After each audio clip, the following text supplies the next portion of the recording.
Welcome to a Wednesday edition of Beyond the Arc. I'm your host, John Gonzalez, alongside NBA insider Bill Ryder, in studio, Ashley Nicole Moss. And look at us. It is our debut on CBS Sports Network, gang. Very exciting. Very, very Let's go. exciting. Obviously, crazy show to start off our television debut. Bill, you excited? You ready? Here we are. No turning back Let's now, go. Bill. I'm glad John also went t-shirt because Ash, I feel underdressed when I look at you. I feel like also a little pain. Barca lost yesterday, Paramount Plus. It's not Paramount Plus's fault. Tough day. I'll soldier on. It's just a regular dress shirt. I'm not even dressed up. I have on leggings and sneakers. I've been running around all day with all the news going on in the NBA. So. Yeah, we have a ton. This is a absolutely loaded show for our first show on CBS Sports Network. We found out Zion is out for Friday. We're going to get to that. He's got a hamstring injury. Not good. Later in the show, we'll discuss whether or not this is the end for the Warriors. Do the Lakers have a shot against the Nuggets? There's a massive East play-in game between the Sixers and the Heat that we got to get to. But before all that, we've got breaking news. The NBA announced that the Raptors' Jontay Porter is banned for life for gambling. According to the league investigation, he disclosed confidential information to gamblers. He limited his own participation in games for betting purposes. An associate of his bet on a March 20th game that Porter would underperform, good bet, $80,000 parlay in that one to win $1.1 million. That was obviously very suspicious and it was frozen. In addition to that, here's the kicker. Porter bet on NBA games, 13 bets of over $76,000, and he bet on the Raptors to lose in one of the parlays. Bill, we're going to start with you here. This is brutal for everybody involved. Yeah, there's no winners. And as you noted, that last one, betting on the Raptors to lose, is the eyebrow raiser and what is a brutal day. I know we've talked about this on the pod before. I was in New York a few months ago before this investigation began, talking to folks in the league office. And while they have embraced gambling, and Adam Silver has, and I think we all agree that's the right call, that's the way that sports are heading, the NBA was ahead of this.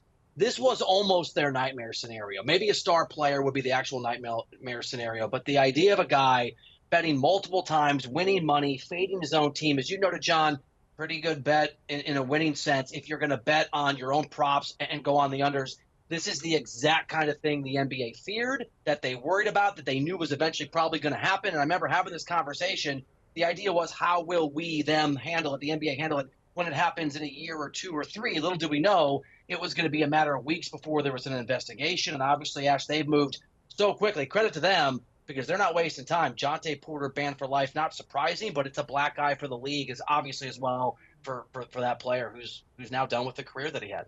You see, I think I kind of disagree with the fact that it's a black eye for the league, and I say the reason for that is this. Jontay is not a big name player. He's not a star player. Yeah, it's a little bit of a moment in time because it's historic. I don't think we've ever seen anything like this before. But it's not like it's, an all-star. It's not like it's a world champion. It's a guy that most people didn't even know was even in the league. So while it's surprising that we have this happening in the NBA, it's also not surprising with the rise of sports betting. And we've seen this across other sports over the history of sports in general.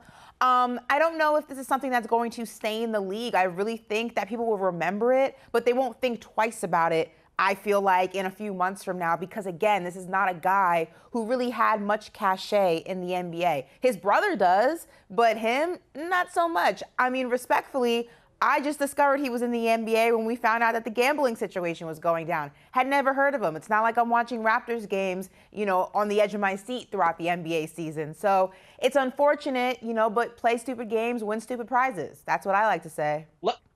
Let me take the black eye analogy and just stretch it all the way. I'm not saying it's the NBA's fault. The guy walks up and just punches you in the face, you get a black eye, you get cold cocked, it is what it is. But it's not a good look. I don't think it's good. I think I hear what you're saying. No. I think the fact that he bet on the Raptors to lose and the reminder that there are even guys that don't play a lot of minutes, the ability to impact games, to believe you can impact games negatively, that is not just highly problematic for the NBA now. I think, John, it just speaks to what their nightmare is, because if you have someone who isn't having a gambling problem or is gambling on games, or bookies get their clutches in somebody who can impact games, whether you know their name or not, the worry becomes then the entire sport can become tainted, because one guy on the floor can't impact an outcome, especially if he's trying to make – you're betting your team is going to lose. Oh, John, and Ash, I think These that's John, I think that's a nightmare. lower level players are the issue, right? I mean, this is something that happened in tennis. There was a big scandal. I encourage everybody go check out the Washington Post piece about it, where they target guys like Jontay Porter who are lower level because they're not making as much money. Their career trajectory, their career window isn't open as long. They're easier targets. Jontay Porter was almost out of basketball, got back in, and now all of a sudden he's providing information to the league. And this is, I think, a problem for the league because the league has recently partnered with a number of different gambling companies, right? It was just a few weeks ago, we were talking about it on the podcast, where they decided, oh, by the way, you can open up League Pass and you can get live bets in during the game. So on one hand, they're putting their arms around all these gambling companies. And on the other, they're going, oh man, we got guys like in bed with these gamblers trying to have it both ways. I want to read to you the statement from Adam Silver. Just a couple things here. He said, quote, nothing is more important than the integrity of the game. Legal sports betting creates transparency that helps identify suspicious or abnormal behavior. But he did say that this raises questions, this Jontay Porter behavior and then subsequent ban, and that the, quote, regulatory framework and, quote, types of bets offered on our games and players needs to be examined. I mean, this is a dangerous situation for the league. I wonder now, are they going to try to partner with DraftKings and FanDuel and these other companies to like limit maybe player props?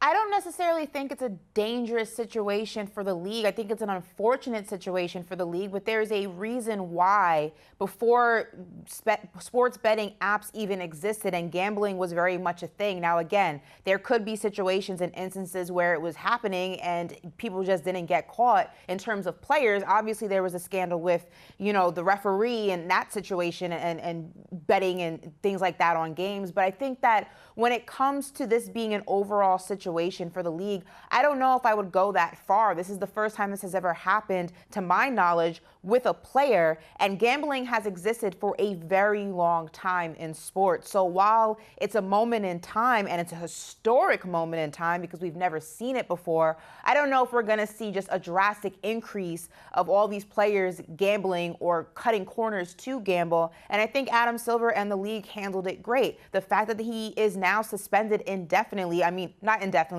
completely removed, banned from the NBA completely, set a precedent that if you want to do this, you will not be allowed back into the league, the association. I think that was the right way to handle it, but I don't know if I would go as far as like now they have a gambling problem. It's not that severe. Let me give you a real quick perspective from the league office. And I just real quick, and this is spin, but I think it's probably also accurate. So this is their perspective. What Ash said, Adam Silver moved boldly and decisively to send a message. Okay, I think that's fair. I also think gambling addicts are going to gamble, and so you'll never be rid of this problem completely. But I think the really interesting point that was made to me that is worth talking about, and Ash, you hit on this too, when there was illegal gambling, or if you look at the Shohei Ohtani story, which alleged through his interpreter illegal gambling, that was very unusual and lucky that anyone found out because there was a federal investigation with that alleged bookie. But normally with bookies or people that aren't regulated, you're not going to know.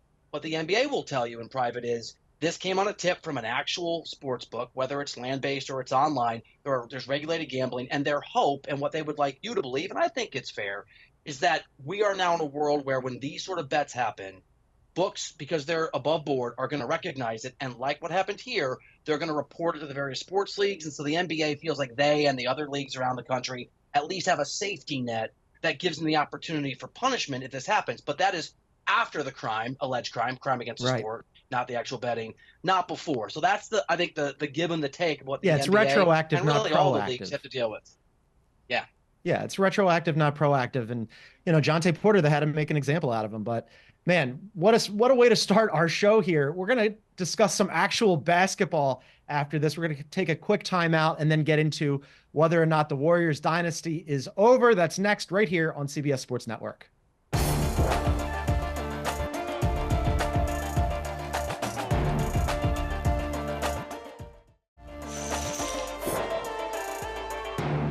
Welcome back to Beyond the Arc. You can find us wherever you get your favorite podcast. Please download and subscribe. Leave us a review. Helps people find us.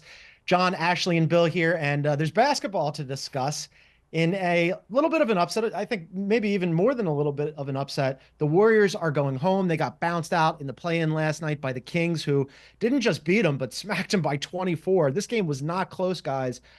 This is not what the NBA wanted. I don't think that this is what our show wanted. No Steph Curry for the rest of the playoffs. Next time you see him, he'll be in the Olympics. How surprised are you, Ash? Very surprised. I think when we were speaking about this in our podcast the day before, we said, look, the Kings were coming in at somewhat of a deficit. They've taken a lot of losses over the season, and we thought that the Warriors had enough with their big three and their supporting cast to go ahead and get this done. But look, Klay Thompson, 0 points, 4 rebounds, 1 assist, 0 from 10 from the field. Just absolutely an abysmal performance from him. And also just a very sad showing overall, I feel like, for the big three of Draymond Green, Steph Curry, and Klay Thompson. We're always talking about the championship window. Is it closed? Is the window for them to win as a unit just closed in general? Let's even ignore championships. Is there another finals run in the appearance, a Western Conference finals run in the future?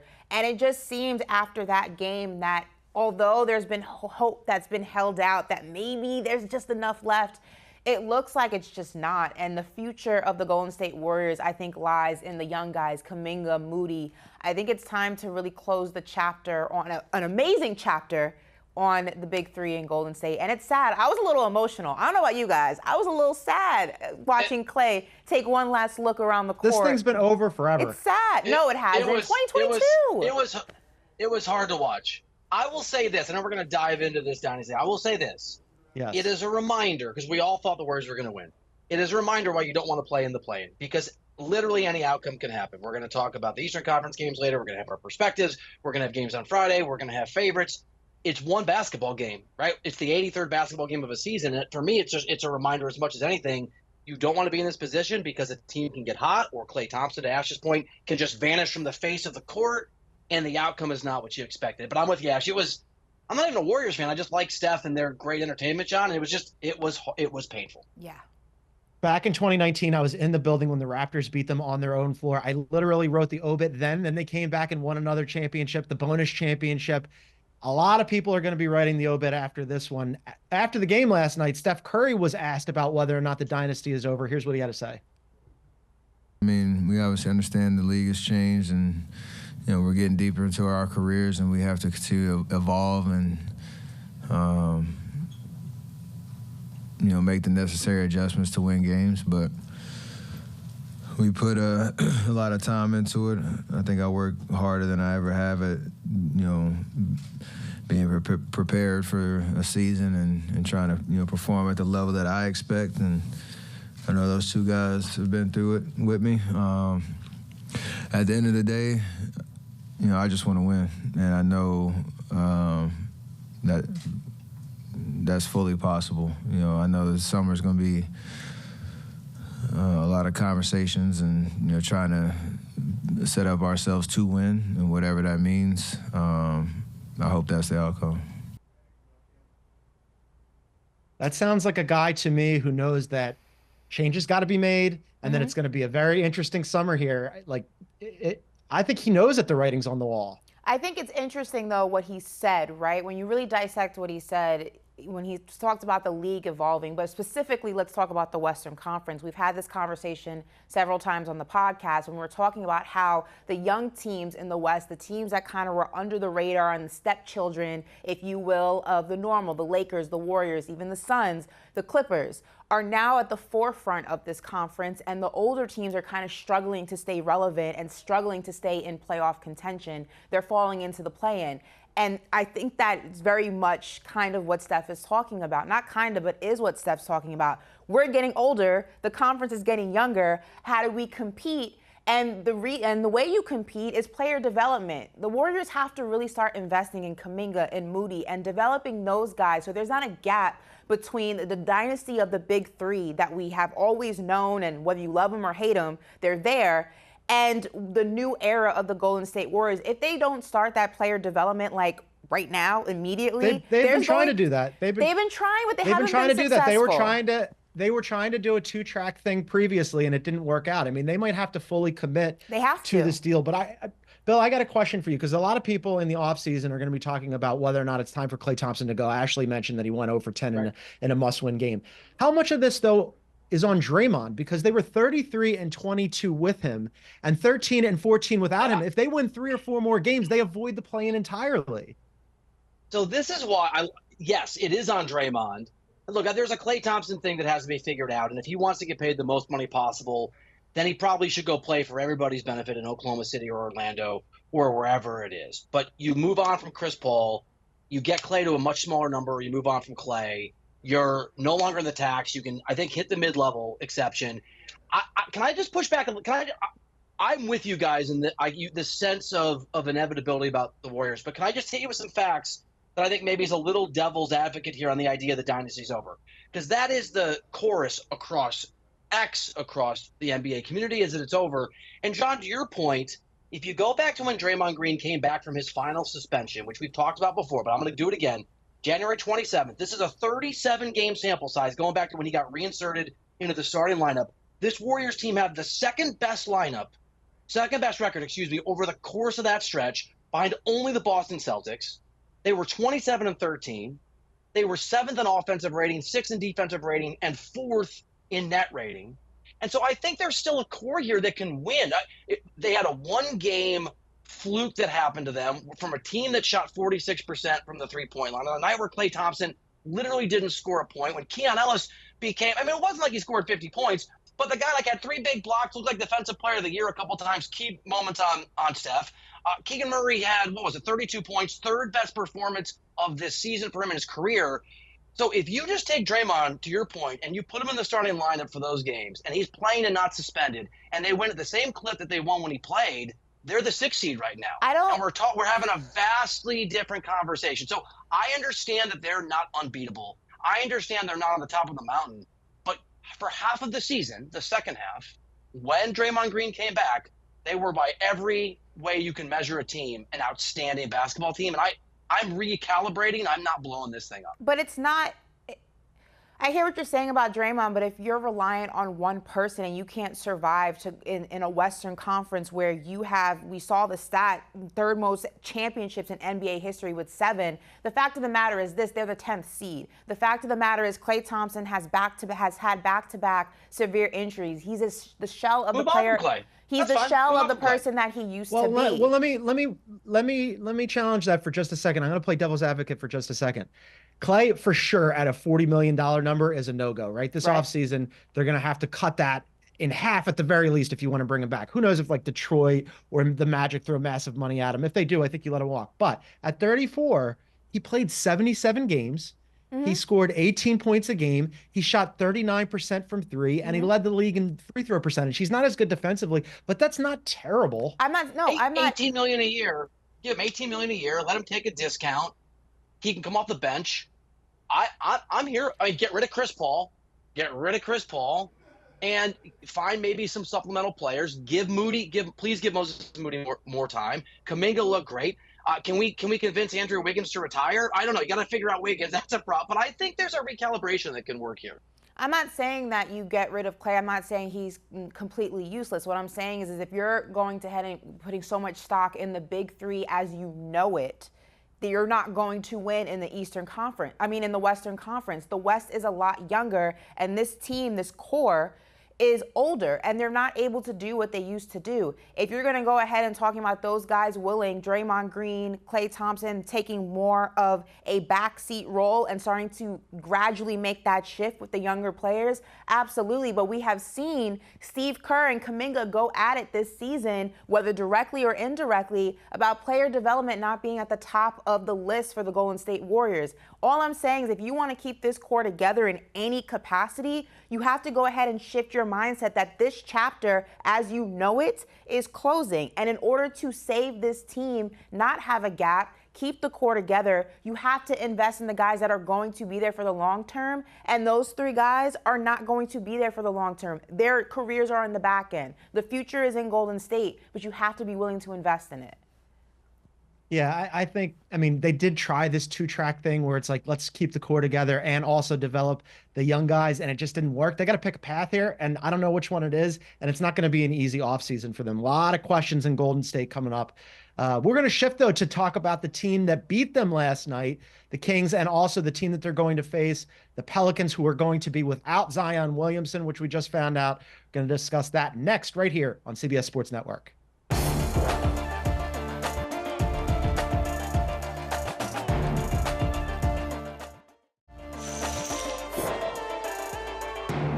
All right, welcome back to Beyond the Arc. John Gonzalez, Ashley Nicole Moss, and Bill Reiter here. And we just talked about the team that lost. We should probably mention the team that won last night. The Kings upset the Warriors. They're moving on. Bill mentioned how well Keegan Murray played. I was really surprised because I thought it was going to be just a ton of De'Aaron Fox and a ton of Domantas Sabonis. And Keon Ellis has been a revelation. Like, what a fun story that guy's been. Undrafted, and then he's on a two-way. He was being developed in Stockton in the G League for a while. So the Kings move on, and now they're going to face the Pelicans on Friday. And we just got some news that, Bill, you have confirmed that Zion will be out with a hamstring on Friday. So no Zion for the Pelicans. Kings are moving on. Tough stuff for the Pelicans. Yeah, segment over. I mean, it's segment over. It's so. Can I also say this? Because Ash gets mad at me when I'm hard on people sometimes. Like, I have a really good Chris Paul joke that I wanted to bring, but so I've been a little hard on Zion over the years. Not hard, just I've been waiting, like everybody, for the level of greatness that is in there to manifest itself by playing a lot of games and having that big moment. And the brutality of that game, right? The heartbreak of both games last night is not just watching the Warriors like we talked about. Ash, he plays 70 games. He loses a bunch of weight. He's an absolute beast. He's got a sneaky, really good team. You're right, Ash. You said this last second. All the teams in the West are really good, but they're there. They're really interesting. He puts up 40. He dominates LeBron James in a fourth quarter of a comeback where it's going to be Pelicans are going to the playoffs. And then he comes up lame. It's the hammy. You kind of knew his reaction. And now he doesn't get to see that game through or the season through. Awful. I feel so bad for the guy in the organization. Yeah, I mean, extremely disappointing. His first playoff game, 40 points. I mean, this is not only an incredible game, incredible performance, but this is one of those career milestone type games, right? This is one of those games that when they look at the trajectory of your career, they go back to your first playoff game and how you dropped 40. And it could have been 40 plus. We don't know. There's a lot of time left on the clock against one of the greatest players to ever play the game. Just very unfortunate. Not only did it result in an injury, but it resulted in a loss. Zion was clearly in his bag. And I think one thing that I loved was when talking about his performance throughout the course of the game, everyone kept talking about how serious he took his body after the All-Star break, how he got a personal trainer, how he got a personal nutritionist, how he was really prioritizing his body and how much weight he shed to make sure that when this moment came around, he was in a better situation than we have seen him throughout the trajectory of his career. And much like Joel Embiid, it's just like anything that can go wrong with this guy's body just happens to go wrong at the worst possible time. And I think also like Joel Embiid, I don't know if we have ever seen him have a completely healthy season. And it's scary because he's so young and you see what Joel Embiid's dealing with and you wonder if that's kind of the future of Zion Williamson and his career in the NBA. Is it going to be plagued with injuries? Yeah, it's a bummer. I mean, we've been waiting for the Zion playoff game his entire career, right? And the knock against him was, can you win with him? Can he stay healthy? They couldn't beat the Lakers all season. Lakers smacked them in 3 out of 4 and blew them out in all those games. They lost 6 in a row. Now they've lost 6 in a row at home. And now all of a sudden you finally get Zion to materialize and look like the Zion that was promised. And then he's got a hamstring injury. And now there are reports from Woj and Shams that he's not going to be reevaluated for another couple of weeks. So that pretty much means he's definitely cooked for Friday. He could be cooked if they somehow win that game and get into the playoffs proper. He could be cooked for the first round series. This is a huge bummer. The line, by the way, went from Pelicans as a favorite against the Kings to the Kings now about a 2.5 point favorite against the Pelicans. You give the Pelicans any shot to win this game without Zion? It's hard to. So They're Brandon home. Ingram obviously came back from injury and played that last regular season game, played 22 or 23 minutes. He was not good against the Lakers. I suppose you understand a little bit there's rust, but CJ McCollum, who has been outstanding, not just this year, but since he got traded from Portland a few years ago, at times they were both awful. So I suppose, John, Yes. there's a world where there's a course correction for those guys. And we just talked about the Kings winning. I'm not taking anything away from that, but again, some statistical anomalies in what went down to get them to dominate the Warriors. If you have a great shooting night, even though there's no Zion, and you play against a Kings team that doesn't play well and shoots badly, maybe it's one game, sure, but boy, it feels like party over. Yeah, I mean, is it Big possible? picture here. Oh, go ahead. Yeah. No, Ash, I got a question for you. Big picture here, aside from who we think's going to win on Friday. This is a big time decision offseason for the Pelicans now because you've got Zion, who, as you mentioned, like he hasn't really been healthy for much of his career. He's had his best season, but then all of a sudden it ends potentially with this hamstring injury. Brandon Ingram, they sat him down the stretch. He doesn't look right coming back from his injury. They've got a decision to make on his contract this offseason. They'd already tried to extend him. He's max eligible, not super max eligible, but that fit together is kind of wonky. Like CJ McCollum, what are you really getting with him? Ash, what are you doing with this team? Are you going to give it another run, or would you maybe move some parts around? It depends on how much time you think you have, right? What is the end goal of this organization? Are you realistic and say it's championship and this is the team that we can win a championship with and we just give them one more year to develop? Or do you say the writing's kind of on the wall, whatever the team is that we do win a championship, it's not going to look like this? Then you go ahead and make that move. When you have a player that's injury prone, it's such a gamble, right? Because, yeah, you can go ahead and get really, really dominant performances in spurts,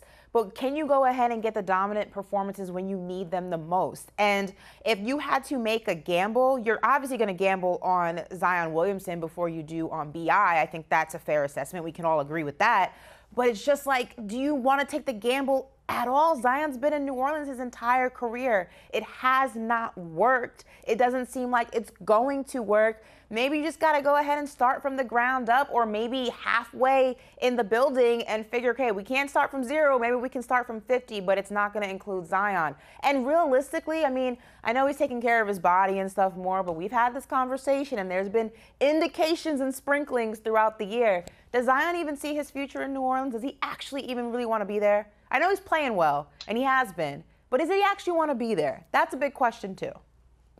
You extend every guy you can. You max out Brandon Ingram because you are New Orleans. And the reality is your organization has a history of losing stars. Chris Paul, see ya. Anthony Davis, see ya. The fit may not be there. You're right, John. You cannot recruit people to New Orleans. It is not easy to bring talent in. You're not going to bring in superstars. You just hope that it's enough that Zion doesn't make noise and wants to stay. And that ain't great, but that's where we are. You pay everybody that's willing to be there. Yeah, you have to, because what other options do you really have? I mean, it's another offseason that is going to be very, very interesting. We also have to talk about the team that beat the Pelicans. We haven't even gotten to on a normal show, we would have done the Lakers off the top, but instead we're going to do that next right here on CBS Sports Network.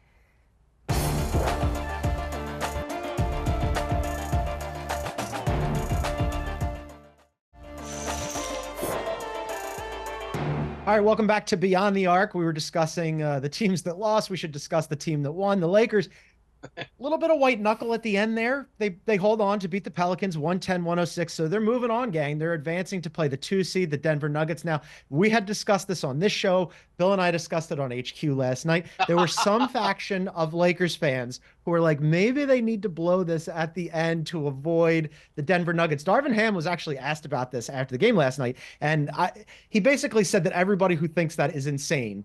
And Ashley, you'll like this part. He said, we want all the smoke, and we ain't ducking no fades. So Darvin Ham is like, bring on the Nuggets. How do you feel about that? I love it. Listen, I saw a lot of people saying that they should have gone ahead and lost this game, which is crazy to tell a group of grown men and professional grown men at that, one of them being one of the greatest players we've ever seen in LeBron James. You don't duck the smoke. You deal with the smoke, you embrace the smoke, and you let the chips fall where they may. Now, on the contrary, it is hilarious that winning your game, your reward for winning your game, is going to Denver to face the reigning champs in a game that probably, in a series rather, brutal. That's probably not going to go the way that you want. We know the sweep. The Denver Nuggets are 3-0 against the Lakers this season. This is just not a team that matches up well with LA, but I respect them for handling their business like grown men and letting the chips fall where they may. Good for you, LA. Good for you. Smoke was coming out of John's ears before CBS Sports HQ because people were blowing, and not just friends of mine who are Lakers fans, but also friends of mine who are in the business and should know better.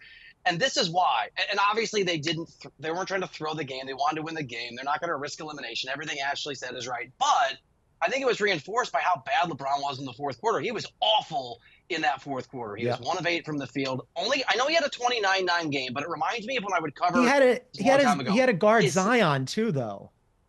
Yeah, who had a monster game. It was a lot. He also switched off Zion 2 or 3 times in the fourth quarter where Zion just got easy buckets during that run. Just stopped paying attention to him. over his right shoulder. It reminded me of those Heat. There were days when I covered him with the Heat where he would put up great box scores. People that weren't there would be like, oh, LeBron. But if you watched the game, you'd say, yeah, but man, in some key moments, he wasn't it. He wasn't it in the fourth quarter. Not because he's trying to lose, but it does make me a little nervous. I know they're playing Denver, and that's bad enough. I think he just ran out of steam. I mean, the guy is almost 40 years old. It's been a long season. You're right. He was guarding Zion, so that was a difficult task. It worries me more that LeBron was running out of steam than even the fact that there are these conspiracy theorists who idiotically think they were trying to lose the game. He looked exhausted in that fourth There's quarter. a good point. Like, real quickly, like, there were parts of the game, especially in that fourth quarter, where LeBron didn't even get up court quick enough. Or LeBron just got out of the way completely. Or he didn't even try to get a rebound. Or it just looked like he was physically exhausted. Or he just realized at that point, maybe, like, look, Zion's gone. Give me a break. You guys handle the rest of this. I've done enough. But yeah, to your point, Bill, it is going to be concerning because you can't take breaks against Denver. They will capitalize. But again, I respect them for not ducking the smoke because you know what happens when you duck smoke? Sometimes the situation you end up in is worse than the situation you would have been in. So I respect them for handling their business. But yeah, to your point, Bill, a lot of question marks with LeBron, especially in that fourth quarter for sure.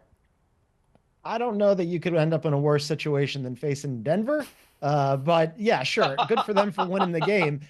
As for LeBron being tired, I mean, they did just play a game, 2 days earlier that was essentially a playoff game as well. So yeah. LeBron gets a little blow here. He gets a little rest before they face the Denver Nuggets.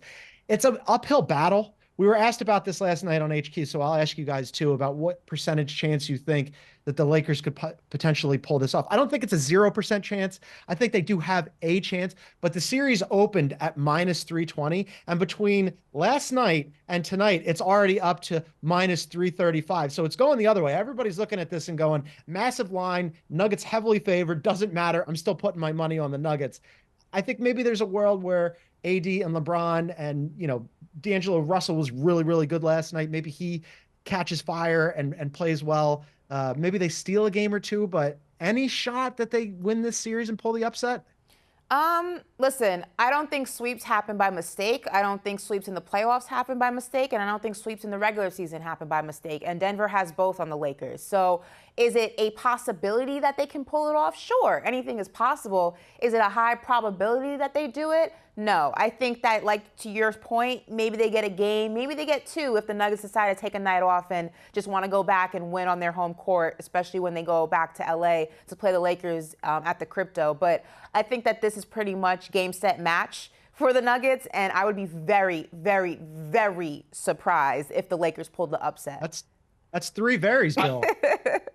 I'm not taking the Lakers. Nobody except my buddies who thought they were trying to throw that game are taking the Lakers. But let's just put it in context. Minus 335 as a percentage is 77 or 73%, depending on the juice. So it's basically it's 20. Vegas is saying on the opening line 20% chance the Lakers have.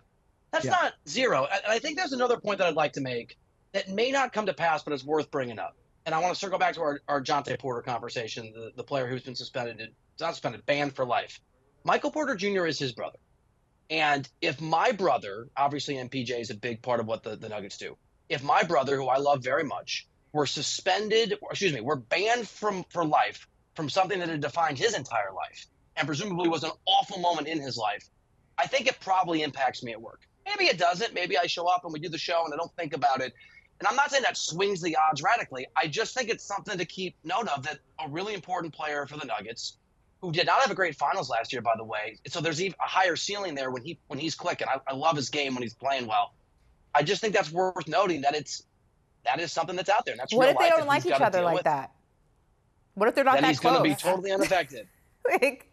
At the very least, it's going to be a distraction for Michael Porter Jr., but we'll see whether or not it's a distraction for the Nuggets as well. We're going to take another timeout, and then on the other side, I really don't want to do this, but we're going to do it anyway. We're going to preview Sixers and Heat. Massive play-in game tonight. That's next right here on CBS Sports Network.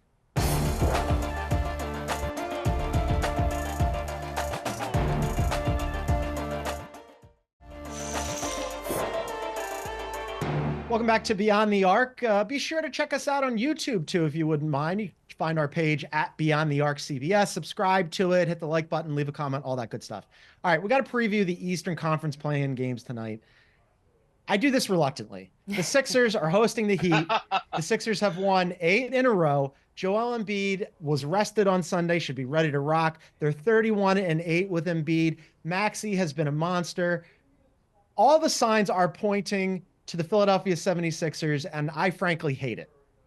Why? I love it because you, it John. is Welcome to up for optimism. failure. Ash, Look, I'm trying to remember.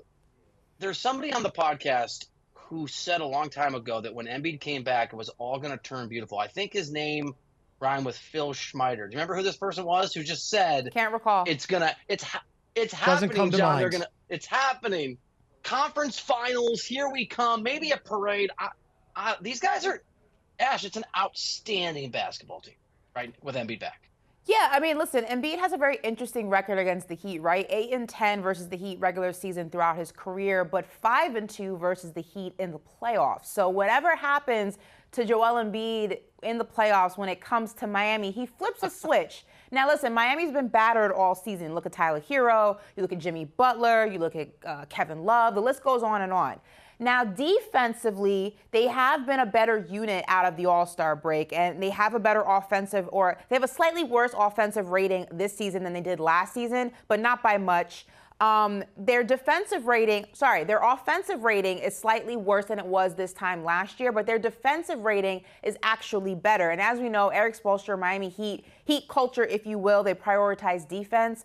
But to me, you still have to score points, and that's why I'm going with the 76ers, because I think offensively speaking, they are a better team than the Miami Heat are this year. So I think, John, you should sit back, relax, and enjoy the show. It's going to be a good one.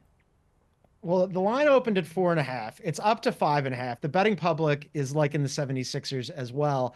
Over the last 15 games, though, I just want to run some stuff by you why I think it's going to be more of a rock fight. That a little bit over the last 15 games, why I think this is going to be more of a rock fight.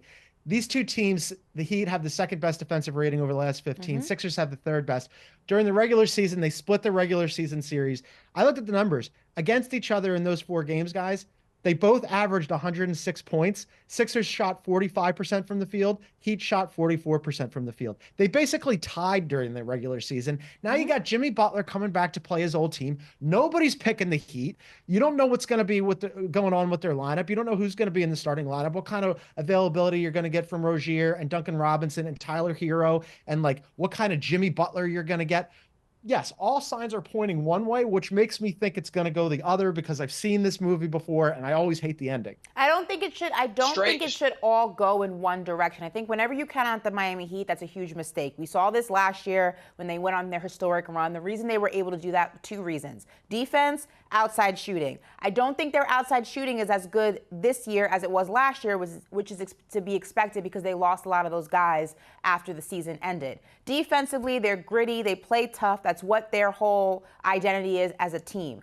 Offensively, though, I think the 76ers have the slight edge. Now, granted, Joel Embiid has to just remain Joel Embiid for 4 quarters. Every time he hits the floor, I'm going to hold my breath. John, you're going to hold your breath. That whole arena is going to hold their breath. But I do think, given no freak accidents, nothing crazy happening, I do think, will it be a close game? Probably. Will it be a blowout? Probably not. But all signs to me, I don't see why Philly should not win this game. Both these teams are good enough to win this game. Both these teams are good enough to win the next series if they play the Knicks. By the way, the Knicks are good enough to make a conference finals. These are 2 outstanding basketball teams when you get to the playoffs. We know the reasons for Philadelphia. We need to not forget that the Heat are the masters of playing exceptionally better basketball than we anticipate when we get to this time of year. So, and everything, Ash, you said, and everything, John, you said is accurate and smart and on point. I'll just point you back to last night.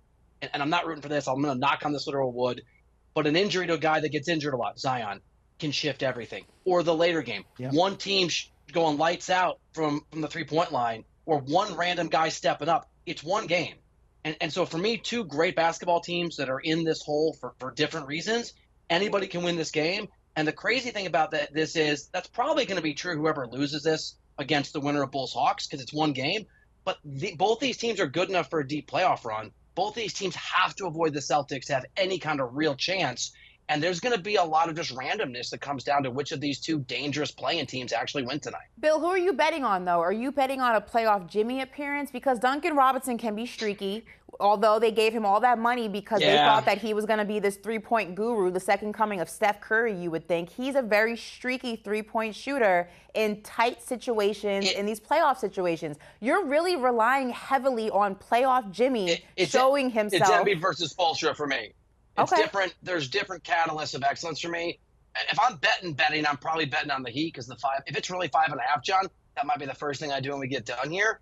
I'm beyond the arc. Is get some because I think that's too wide. But I think the Sixers are going to win this game. But I don't know. Both these teams are good enough. It's going to be interesting. I'm going to tell you another reason why I hate this. Our friends over at CBSSports.com did their predictions, and every single person, to a man and a woman, picked the Philadelphia 76ers to win this game. And I just want to say, Sam Quinn, what did I ever do to you? Colin Ward-Henninger, I thought we were cool. James Herbert, we're not boys? Why would you guys do this to me? I'm almost thinking about picking the reverse to reverse jinx this, but let's run through our picks real quick for both games because we don't really need to preview Hawks Bulls. Ash, I believe you already picked the Sixers, but give me a prediction for both games. Give you a prediction for Bulls Hawks? Both games. Okay, so Sixers I'm going Hawks. 76ers, although if you want me to reverse jinx it, I can go Miami. You tell me what you want. What would make you feel more comfortable? It would make me feel more comfortable if you did not pick the Sixers. Okay, I'm going to go Miami Heat so that John can go ahead and have a more comfortable viewing experience, although in my heart, that's not what I believe. And when it comes to Hawks, Chicago, I'm going Chicago. They're coming off of that overtime loss to my New York Knicks, but they did not mail it in. They were in that game all 4 quarters, all extra 5 minutes. And I just think the Hawks are battered. I'm not a believer in the Atlanta Hawks. They need to blow that up and figure out how to rebuild it. So I'm going Chicago, Miami. Yeah, the Chicago Hawks game, known as the Who Cares game, I'll go the Bulls as well. John, I'm not going to worry about your feelings. I think the Sixers win by 100 points. It's the first ever 80-30-30 game by Embiid. He plays every minute. He's 100% healthy. And you guys win every game on the route to an NBA championship. Congratulations on going 16-0. Well, actually 17-0 because of the plan. It's awesome, bro. I'm really happy for you. Yeah, I'll take the Bulls in the Bulls-Hawks game because of what Ashley was mentioning. When they played the net, they didn't have to play in that game. And I really liked how plucky they were. They kept all their starters out there. Billy Donovan was like, we're going to try to win this game. So good for them. As for the other game, I think I'm going to abstain. I don't want to. You can't abstain. Absolutely not. Answer the question. All right. Absolutely not. You have to pick a team. Is it journalist John who's looking at this objectively, or is it longtime Philadelphia sports fan John Gonzalez? You choose. You're choosing, John. Journalist John thinks that on paper, numbers, home court advantage, players, all that stuff, the Sixers should win this game. Philadelphia John will be looking at the game through his fingers, perhaps throwing a blanket over his head, not feeling good about it at all because he's seen this too many times before. But I really want, for the show's purpose, for it to be Philadelphia against Ashley's New York Knicks. I think that'd be a lot of fun. All right, that is going to be it for us on the show. We're going to be back at it tomorrow, and we're going to be back on CBS Sports Network on Friday at 2 p.m. Eastern. Don't miss it. For Ashley, for Bill, I'm John Gonzalez. Thanks for watching, everybody. We'll see you tomorrow.